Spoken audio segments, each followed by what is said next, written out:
Welcome back into the All Things Mizzou podcast presented by Missouri Tigers on SI. I'm Joey Van Zummeren, joined by Michael Stamps. We both cover Mizzou football and basketball for the site, and today we are talking about Mizzou's second-ranked portal class so far as of January 9th. A lot of additions. We talked about half of them in our episode in December, and now back here in January, talk about the second half. And it looks like Missouri's just going to keep on going. Brian Early, the edge coach, sent out somewhat of a ballot single on Twitter earlier today. Luke Bauer entered the transfer portal, so there's quite a bit to talk about. Michael, how are you feeling about it all with Mizzou football right now? It's a lot of fun, and I wrote about it, maybe a week ago or so about the whole, productivity over potential mindset that Coach Drinkwitz has mentioned, and is pretty evident in the guys, basically everyone they've added so far. Off the top of my head, Jalen Catalon has over 200, I believe, career tackles, and now he's played, six or so seasons, 5, 6, 7 seasons of football. So obviously he's got a couple under his belt. But he's proven he can do it at a high level, and those are the guys you want to bring in to fill holes, especially in that safety room. And the list goes on and on.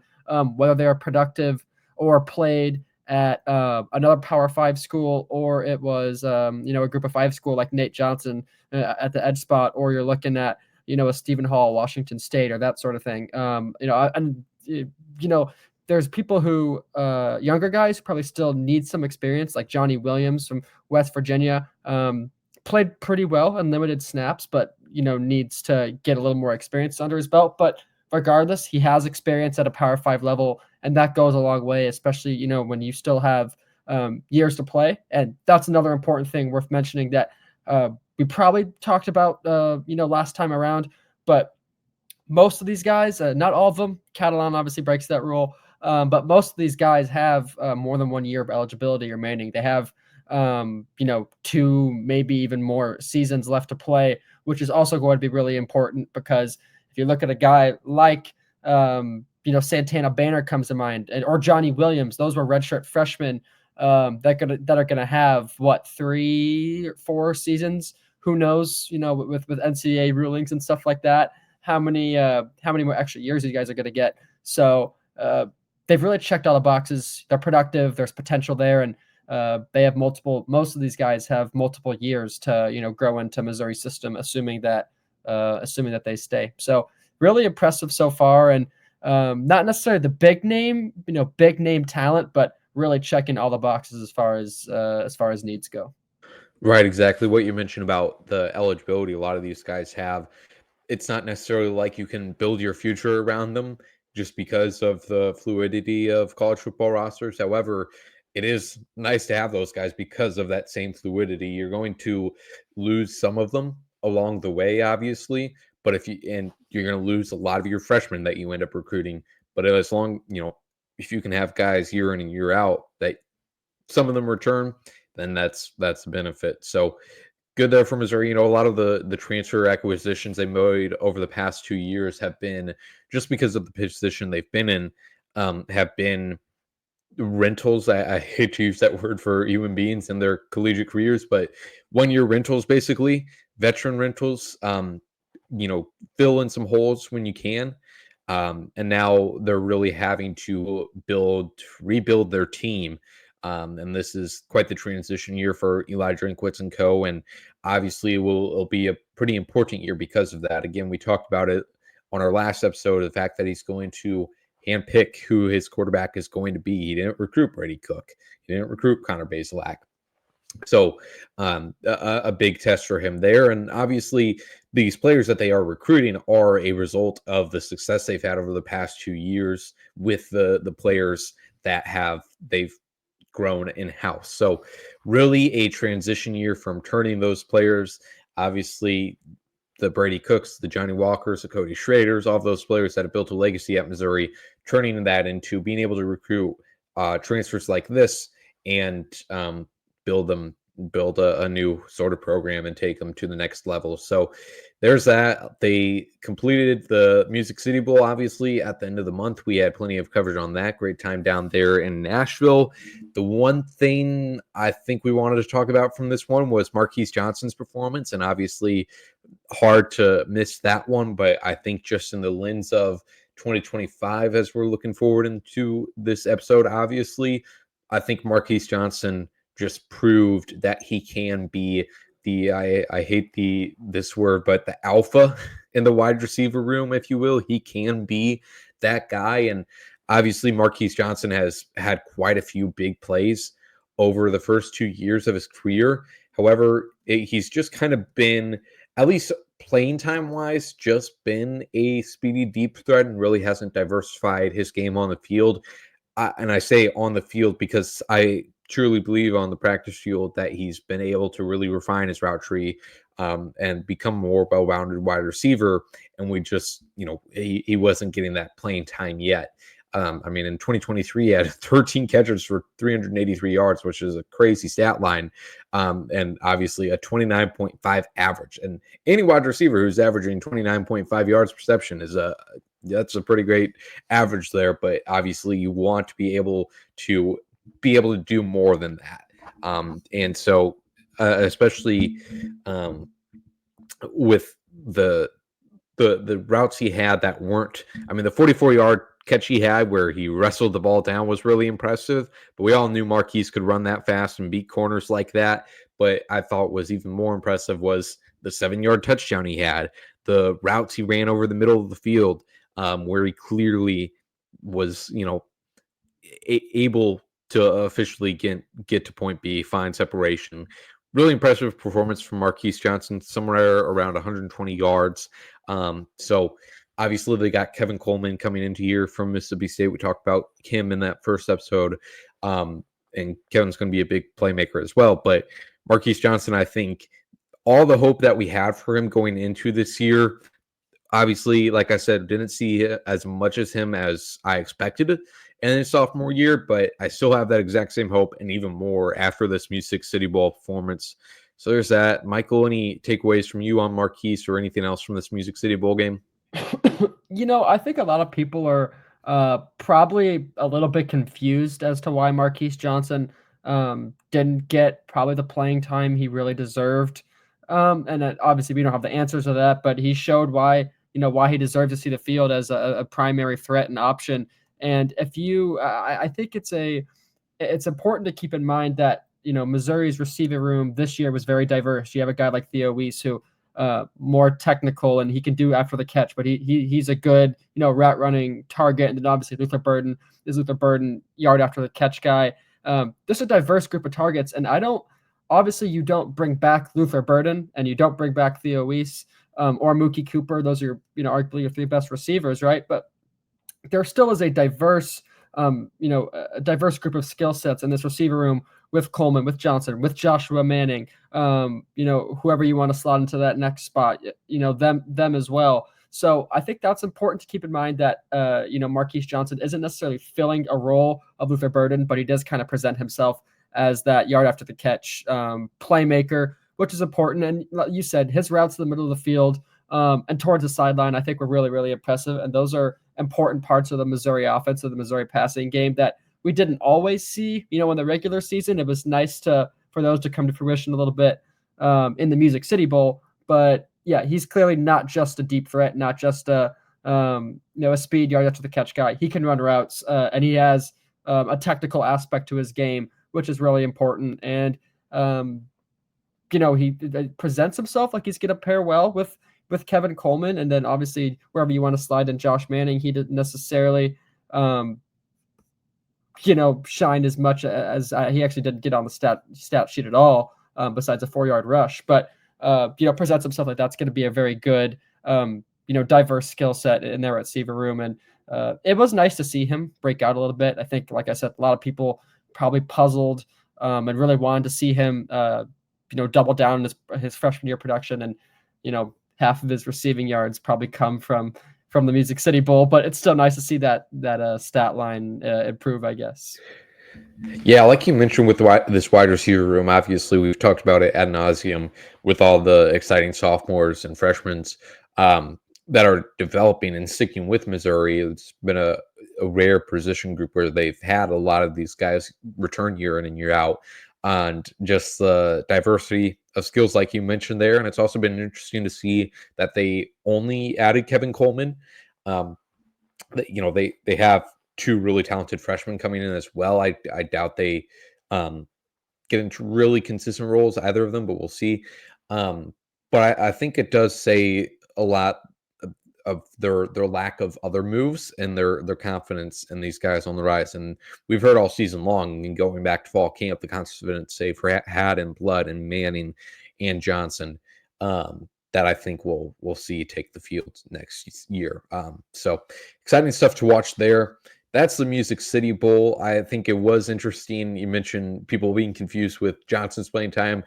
I was surprised overall with kind of the approach to the Music City Bowl and just how they play that. We were just looking at it. Trajan Greco, who played quite a bit for a freshman rotational player all regular season, got one snap in this game. Nicholas Rodriguez and Jeremiah Beasley, they went in for that one series in the second quarter.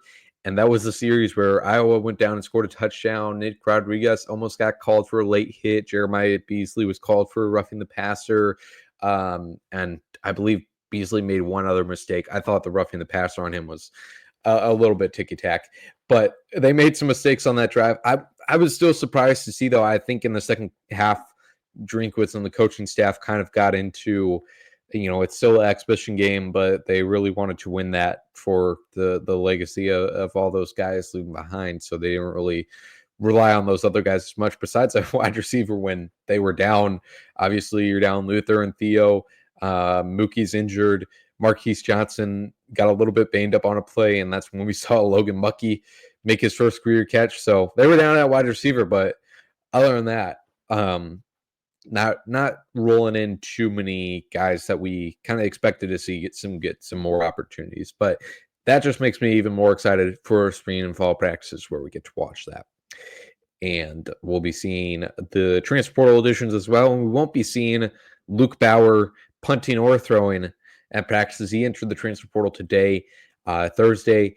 This was kind of a weird thing. I think we talked about it on our episode a month ago when Missouri had, what was it, two or three of their reserve punchers into the transfer portal. And then the question was, okay, is Luke Bauer going to return? He walked on senior day, but he had another year of eligibility.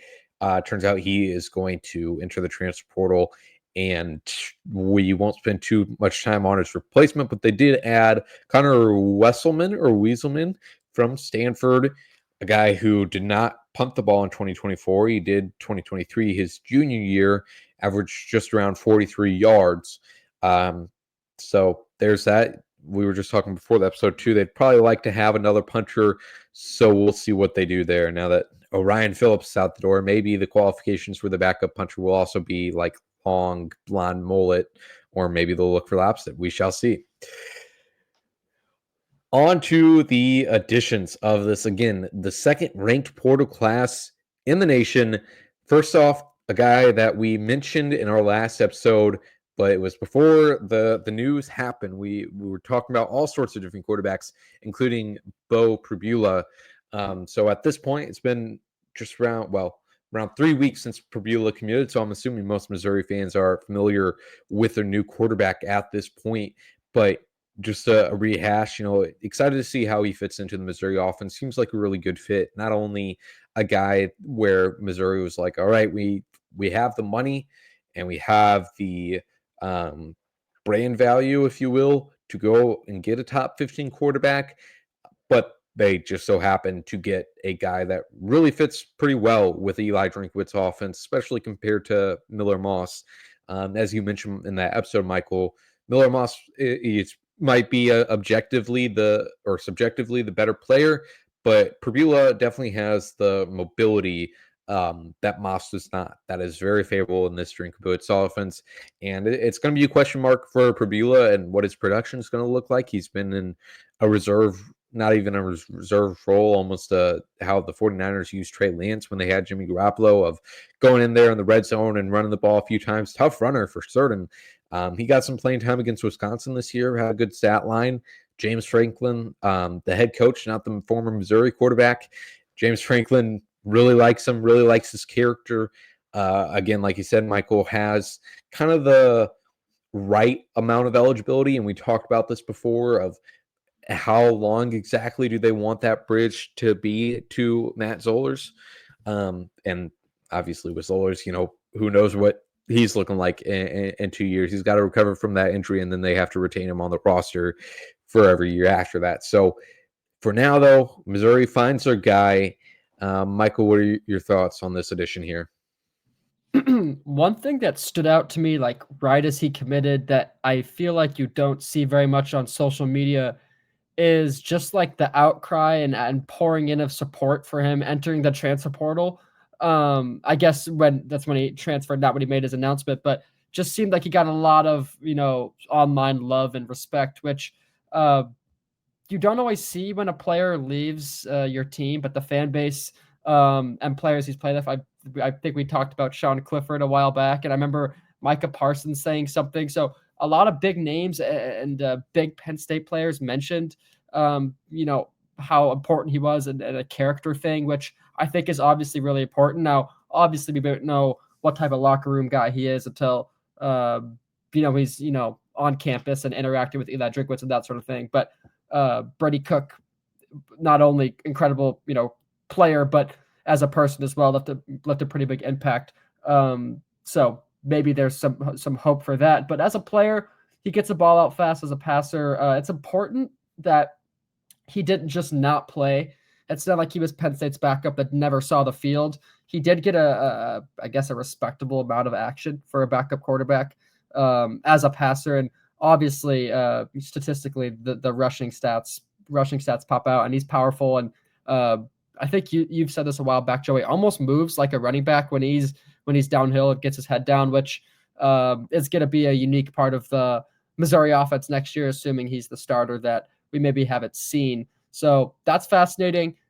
There is a ways to go as a passer, just being comfortable in the pocket, making the right reads, short and medium accuracy and that sort of stuff. But the tools are there. Not a guy I would necessarily expect to come in and be perfect right away, but the tools are there. I think it's just going to take a couple games for him to get comfortable. Again, assuming he starts, I guess crazier things have happened. But might take a little while for him to get comfortable, but the tools are there. As soon as he gets set as a passer, I don't think that running ability is going to take any time to adjust. I think that's going to translate right away. Just have to get comfortable in the pocket and make it the right reads. I have a lot of faith in Kirby Moore to develop a quarterback. So, and I guess, we haven't really seen him do that with Missouri at least. But he's been a big part of I think there was a lot of things that led to Brady Cook's success in 2023 and 2024, and that growth he had from his first year as a starter, and mainly, not having a injured throwing shoulder.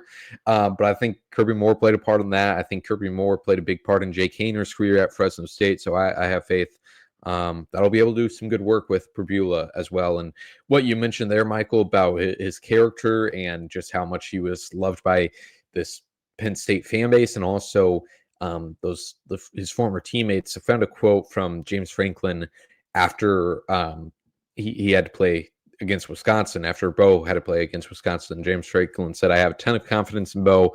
He's a character kid from a character family. He's very talented. He's universally respected in our locker room from his teammates and coaches. Not surprised one bit that he was able to manufacture yards and points for us when we needed it most." So yeah, very reminiscent of the way Eli Drinkwitz would talk about Brady Cook. So again, I'd be interested, they would never tell us this, but he would be interested when, especially when it comes to a position as important as starting quarterback, how picky can you really be, especially when you're in the situation Missouri was in, where the premier quarterbacks capable of starting the SEC just kind of started not dropping like flies, but they were coming off the board pretty quick in the few days before they landed Pribula. And maybe at that point they were pretty confident that they were able to get Bo. But who knows what they would have done if Poe ended up committed to Iowa or some of the other schools he was looking at. So again, I don't know how picky you can be, but it does really seem like they were able to get a good fit, even if he wasn't their top choice going into the transfer portal cycle here. So that's Bo Pribula. I'm really excited for this next guy, Nate Johnson, edge rusher from Appalachian State. Obviously, after Williams Winery and Jalen Brown transfer out of the program, kind of a situation of, all right, now they probably and for good reason feel confident in Eddie Kelly and Zion Young, but after that, we've talked about Ja'Kai Lane before. I think he's going to have a big role. But what is their edge room looking like in the next few years? Depending on if Javion Hilson sticks around and how he ends up developing. And they had a young, like you mentioned at the top, Michael Young, a lot of time to grow and develop edge rusher in Nate Johnson, 6'6", 225. The story on Johnson is the drop off from his freshman to sophomore year. At least that's what the stat sheet would indicate. A lot of people got excited about him after his true freshman season, credited with 37 pressures on Pro Football Focus, 7.5 sacks, and that went down to 10 pressures to 2.5 sacks in 2024. So interesting to see this guy develop. Feels like another guy that just needs some time to grow into his body, become a more refined edge rusher, and also too, it's certainly going to be an adjustment for him to get to the SEC level. But a really important they needed to add to the edge position. We'll see if the other linebackers they added might have some versatility play inside and outside. There's also a question of Tristan Newsom. If he's not a true edge rusher, but he is part of that pass rushing equation. If he ends up coming back to the team now that JUCO players have another year of eligibility. So long story short, Nate Johnson, an important part for this year and possibly going forward for this Missouri edge rushing group. Michael, what are your thoughts on him? Yeah, I can't really say much different. I just think he has the perfect blend of size, athleticism, speed for a modern pass rusher. From an NFL standpoint. So obviously that's going to fit well in the Missouri defense. And you look at what he adds, to the edge group in general, and now you have Zion Young, Eddie Kelly, all the names you mentioned. Darius Smith is the one I forget about sometimes, but Darius Smith is in there too. Then you add Nate Johnson and Langdon Kitchen might play, inside, outside. Don't really know there yet, but looks like one of the strongest position groups. And, you obviously cross your fingers that Dayton Hopkins and Javion Hilson, stay for the foreseeable future. Then that position group is set there. But yes, Nate Johnson, ideal blend of size, strength, speed, athleticism for a modern day pass rusher. I think a taller pass rushers end up they have the leverage to get to the quarterback, and the bend and the athleticism is there as well. So impressive player. It's good that he has multiple years of eligibility, just beating that nail in. That's going to be a really important factor for all these guys. Him as well, because like you mentioned, he did drop off a little bit, and I don't know what the production looks like from him this coming season because, there are so many players in this room already. He might not be a day one starter, kind of like you mentioned, might take a little bit of time, but if you look 2 seasons from now, maybe this is the guy that's leading your edge group. I'm going to bundle these two next ones together, both offensive linemen. Johnny Williams, fourth offensive tackle from West Virginia, and then Kagan Tross from Wake Forest. Kagan Tross, the student does not have a lot of eligibility. He is not young. I believe it is actually his 7th year in college football. Played at Georgia State before. So he is experienced for certain. But hey, production over potential for sure. Had 468 pass blocking snaps in 2024, allowed 19 pressures on those. And then Johnny Williams, 4th, again from West Virginia. He had more than 10 snaps in 4 games this season for West Virginia. He's a redshirt freshman. He started in the game against Memphis in the bowl game and got an 87% Pro Football Focus grade if you care about that, and was a 3-star prospect out of high school. I feel like offensive line is the one thing you come out of this looking at Missouri and say they probably still want to add there. Out of the 3 guys they've added now, I guess 4. I don't know who's exactly starting on that offensive line, and they have 3 starters to replace. So interested to see what that group looks like. Maybe one of these guys will surprise us. I guess Tross you would possibly start with how much experience he has. And that was kind of the Marcus Bryant move from last year. So we'll see what they end up doing there. But any thoughts on those 2 offensive linemen, Michael? Yeah, I mean, I think you kind of hit the nail on the head. Trust seems like a day one starter. At either tackle spot, I believe he played on the left side, but I guess I could be wrong. I don't remember off the top of my head. Williams limited, but definitely a guy you trust as a depth piece. If he has to start right away, I guess you just cross your fingers and hope he's ready. But again, glimpses of potential and playing well there. So maybe that's a guy you trust to start day one. Obviously, Dominic Judice is the other guy who can play on the interior and a little more of a unique situation. He started on the defensive line and plays a little bit guard, played center, and I think he has guard versatility. So going to be interesting to see there. Definitely want to add one more, probably on the interior, and the focus in that, the primary reason you're going after another one is you need to get a guy that's experienced that can play right away. Don't leave anything up to chance for potential. Go get a guy with one more year of eligibility to play guard, and don't cross or don't take a risk. Really, go get someone who can play right away. But Trost and Williams, I think Trost is a day one starter in my opinion.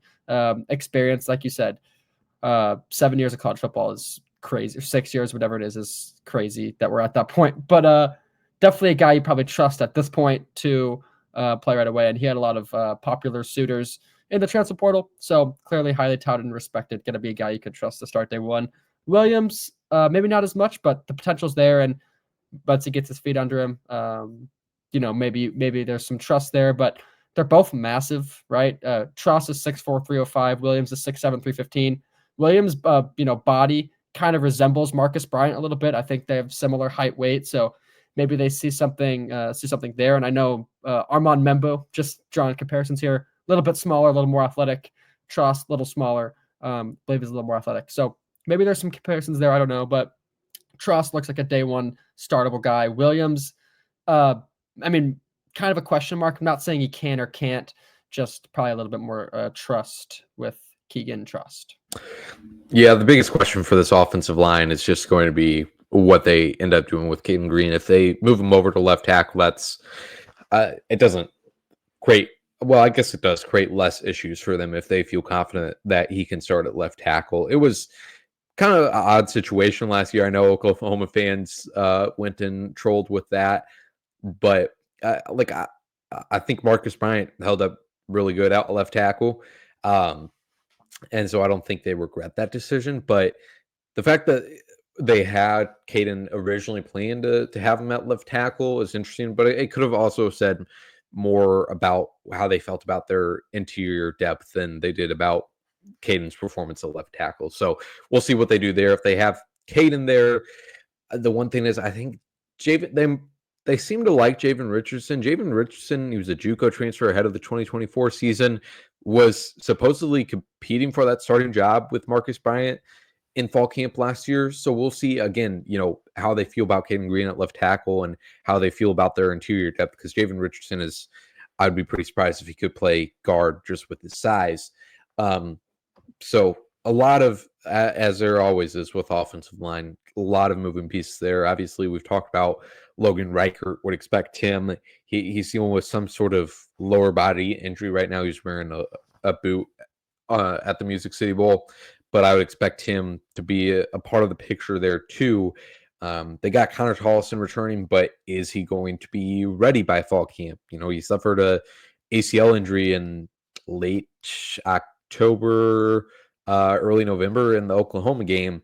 Can he make that return in time for August?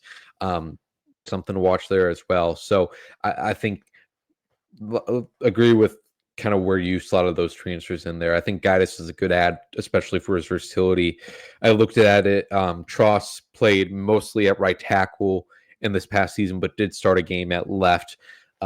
So it has some versatility there. So interested to see kind of where their next move is along with the offensive line here. Next up, takes care of offensive lineman. We have two defense backs to round it off here. Stephen Hall, a corner from Washington State. This was one of those guys that you mentioned at the top, Michael, of could have another year of eligibility. He has 1 year right now, but could get in an additional year. He was a JUCO player before he transferred to Washington State. He's played in 48 games in his career. He played pretty much exclusively at boundary corner this past season. And I'm excited for our episode that we'll do next, where we kind of go position by position of breaking down where just an early preview of what those positions are looking like for Missouri. But cornerback and safety are two really interesting ones to watch. And corner specifically, just because of the rotations they've had going on with Toriano, Pride, and Nick DeLoach all season long. And the bowl game, this was another interesting thing with snap counts. Drayden Norwood only played about 12 snaps, it was, I believe. And then Pride and DeLoach were the two primary boundary corners. They're losing Marcus Clark, depth piece there. So Stephen Hall is an important one. Important ad at corner here for sure. Like I said, 48 games, used to play JUCO. Had a pick six for Washington State, although I included the clip in my article. I don't know if you saw it, Michael, but it's a very gimme interception. It looked like the ball was moving to him in slow motion, but he got a pick six, one of the longest in Washington State history. What are your thoughts on this depth cornerback? Yeah, that's one of the first tweets I saw about Stephen Hall after I, got my stuff out about him committing, and someone used that in a Twitter post, like, this is what Missouri is getting. So that's a unique take on that. But he's physical cornerback. I think that's important. Obviously athletic. I think it's really important to bring in depth alongside Pride and DeLoach. They were inconsistent. One would have a good game, one would have a bad game at the same time, or maybe they both play bad or both play good. You just didn't really know what you were getting. And I would expect them. I mean, you'd expect them to be better, right? Because they have a year under the belt. This was DeLoach's first year, I believe. So, you expect him to have his feet under him by now, and you expect some improvement. And there was a rotation. Like, obviously, Missouri's added 3 safeties, and we know they rotated safeties a whole bunch. And there's going to be 7 guys there you can expect to play. And maybe there's a corner rotation as well, where you can expect to play 4 guys, maybe more potentially. So I think Stephen Hall's solid. Might not jump out, statistically, but I think he's going to be a guy that's just consistent, and hopefully doesn't make many mistakes. Obviously, more blown coverages this season between Pride and DeLoach than you would like to see. So maybe a more consistent, experienced, productive option that can, ensure that does not happen again. Yeah, they struggled with the deep pass, especially earlier this year. So we'll see if what Hall can add there. But yeah, I mean, looking at this cornerback depth chart, especially now with Jaron Sinsball, he's another guy who transferred, who I really, I mean, obviously he knows a lot more than us. I thought would have got playing time in his sophomore year or his second year. I believe he redshirted this year from a 4-star prospect. So he's up there. They still have Cam Keys, who's also exciting freshman there, 4-star. But other than that, of course, like I said, losing Marcus Clark, they have Pride, Norwood, DeLoach, and then behind that, their next option would be probably Shamar McNeil, Jamarian Wayne, that group there, and Cam Keys. Like they simply did not have enough players at corner, and they're bringing in Charles Bass, who is a cornerback / safety. I can't remember off the top of my head if there's any other corners in this class. Is there? Yeah, there's Mark Manfred, who is a right. Borderline 3-4-star, but not a guy you would expect to play right away at all. Sure. And then rounding things off with safety, you hinted at, Michael, they've added 3 safeties to the portal right now. And all 3 of them really excited to see. And again, how exactly these guys slot in, because safety, again, a position they really needed depth at. They needed another starter alongside Marvin Burks, and they needed experience for sure. Really excited what Marvin Burks can do. Really excited for what Trajan Greco can do. But with how much this team likes to rotate safeties, and who knows when they knew about Dalen Carnell's decision to return, I don't think that changes any of the roles for these guys. I don't know if any of them can play star, but onto the one they added, Jalen Catalon, again, an experienced guy, played at Texas, played at Arkansas. He's transferring over from UNLV. Barry Odom, the gift that keeps on giving. Um, he's a hard hitter for sure, at least from what I've seen from Jalen Catalon. Again, experienced guy that they needed in the safety room, especially compared to Santana Banner and Mose Phillips, who are exciting but young and don't have as much experience. So, what are your thoughts on Catalan?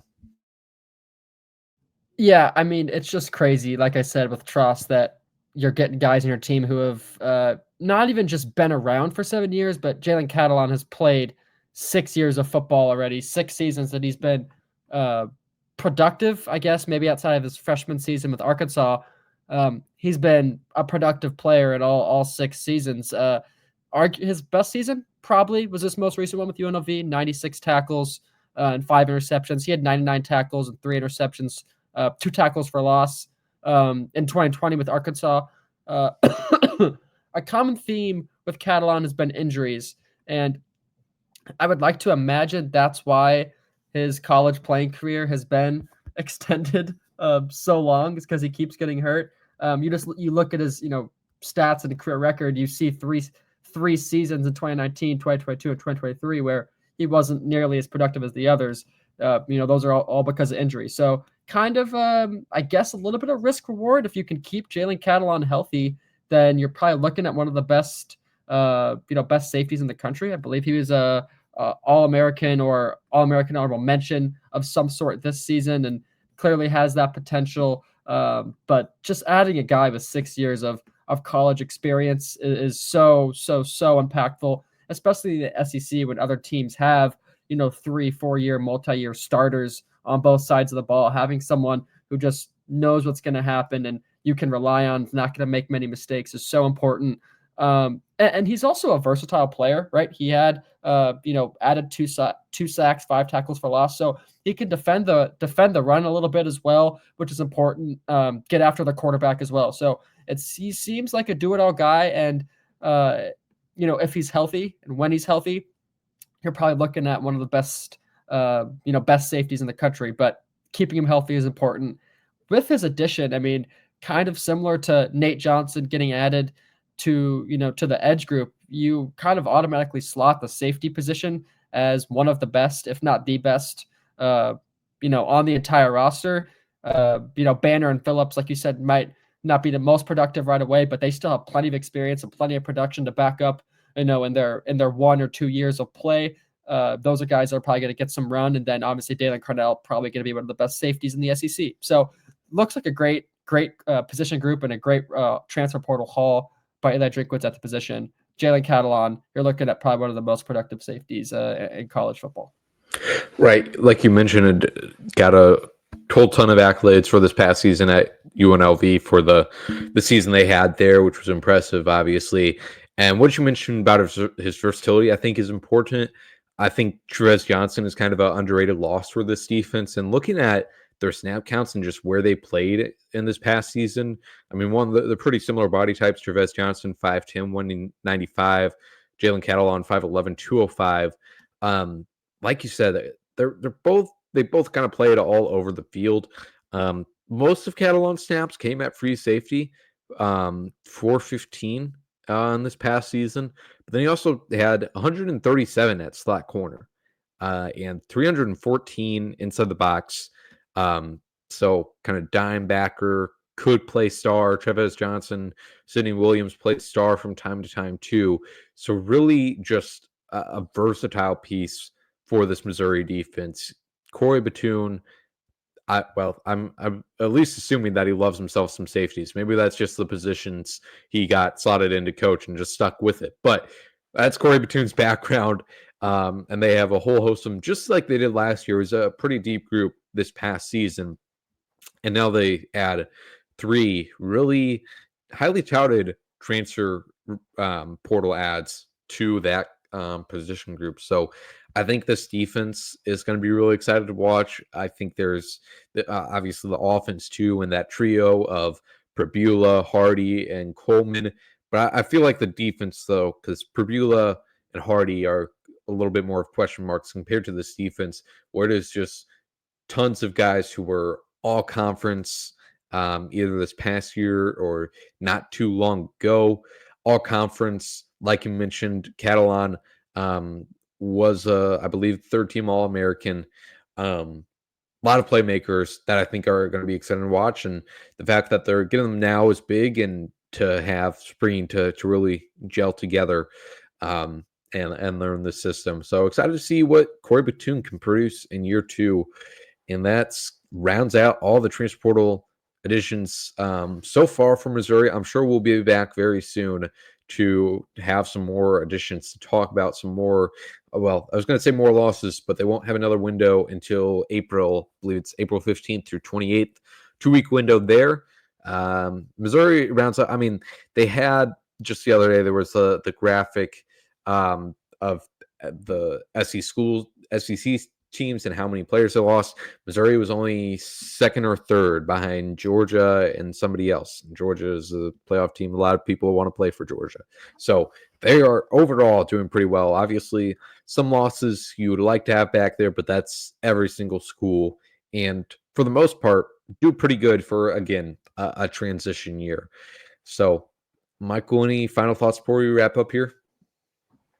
Yeah, you think about any more additions that this team could add, and I guess I wrote about this a couple weeks ago, and I said they need to add another corner, and they did 2 days later or a day later. So I guess the answer to that question. One thing I mentioned the offensive line as well.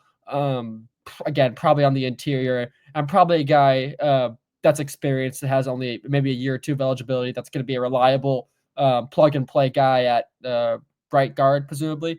So that would be ideal.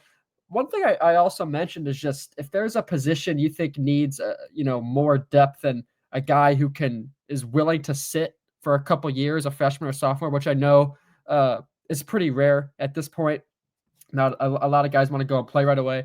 But if you can find a guy who's willing to sit, a younger, high potential, maybe they're a high ranked recruit or something like that, that's willing to come and sit and develop, I think that'll be a really interesting, area of need there to add. And I'm not going to point at a position, so I know this is a pretty vague, assumption or claim to make, but just any sort of young potential, high potential player to add to the roster, I think might be interesting. Maybe it's receiver, or maybe you add more to the defensive line. Maybe it's the interior or the outside, something like that. I guess you could always add another corner. You talked about the depth, and obviously Stephen Hall helps there, but maybe there's room for one more. Receiver is interesting. Obviously, you have 3-4 guys that are reliable, but maybe you want another one. I argued with myself about slotting in another need for tight end, which if we're really getting nitpicky, Jordan Harris is there, and Brett Norfleet obviously is going to be one of the best tight ends of the SEC, but depth is depth, and it never hurts to have more. So I guess that's kind of the motto, right? Depth is depth, and anyone you want to add or think that's going to be helpful either now or in the future could be worth adding. But if I were to give a surefire answer on there being another addition, I would probably say on the interior of the offensive line. I agree with you there. I also think the tight end conversation, that was the whole time you were talking, I wasn't paying attention. I was just thinking of the tight end conversation because I've seen a few people bring it up on Twitter too. And obviously, like Brett Norfleet, like you mentioned, very, very good playmaker, could be gone after this upcoming season. Jordan Harris, we've talked about him before and just how important he's been to this past season, especially when Norfleet went out. But I do think I don't usually like to hop on the train of players being injury prone. I think there's a lot of factors that play into that, and sometimes it's just bad luck. I don't think people are too off when they say that Brett Norfleet is a little too reckless and doesn't know how to protect his shoulder when he's going down, or preparing himself to take a tackle. And we obviously saw him miss quite a bit of time this past year.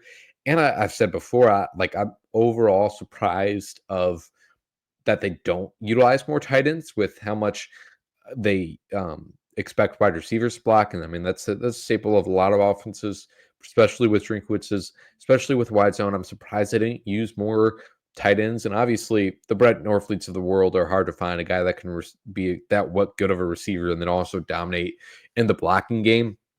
But also, they do have a number of freshmen. First with Drew James and Whit Hafer in this past class here, and then a few coming in. They got who are the tight ends in this past class? Remind me. It's Dakota Terrell, who has a little bit to grow in. Yeah, a lot. Yeah. And then I will say, I mean, Durham Cato, the positions coach, at least from what I've seen on Mizzou Twitter, has been busy this week offering a few 2027 tight ends. So interesting to watch. Fun off season ahead. We'll be here to cover it all over at Missouri Tigers on SI. We appreciate you tuning in. Joey Van Zummeren, Michael Stamps for the All Things Mizzou podcast.